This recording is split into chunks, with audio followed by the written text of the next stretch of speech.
Hey there, have you ever had that daydream, walking out your back door to grab some fresh veggies for dinner?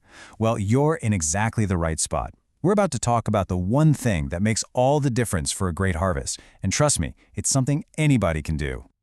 A lot of people think you need some kind of magical green thumb to have a successful garden. But honestly, that's not it at all. The real secret, the thing that gets you almost all the way there, is something way more basic. It's the soil.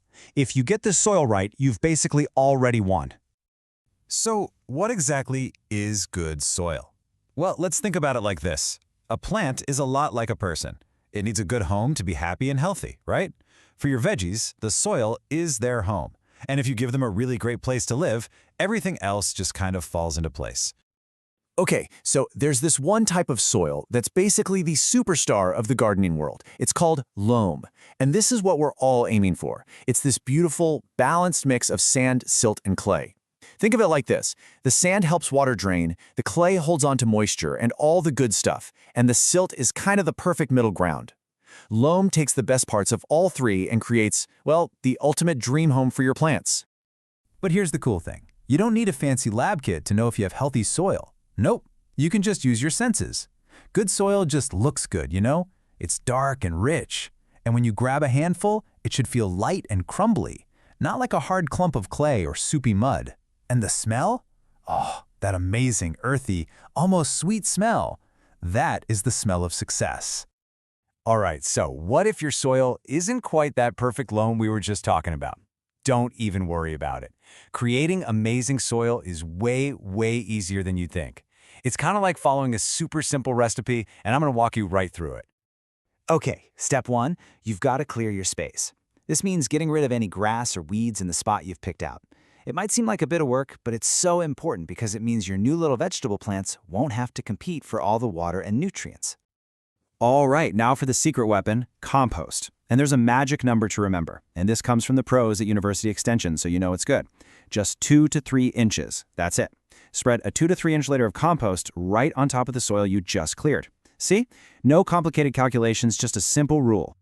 And here's why compost is just the best. I mean, it's like a superhero for your soil. Got sandy soil that dries out too fast? Compost helps it hold water. Got that heavy, sticky clay soil? Compost lightens it up and helps it drain. It literally fixes both problems. It's this miracle worker that balances everything out and fills your soil with all this amazing life. Okay, so you've cleared the space and added your compost. The last step? Just mix it in. You'll want to gently work that compost into the top 6, maybe 8 inches of your soil.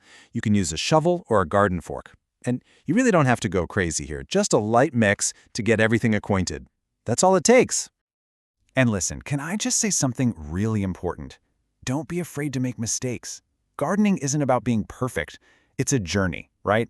Every little thing you do is a step in the right direction. So just have fun with it. Enjoy the process.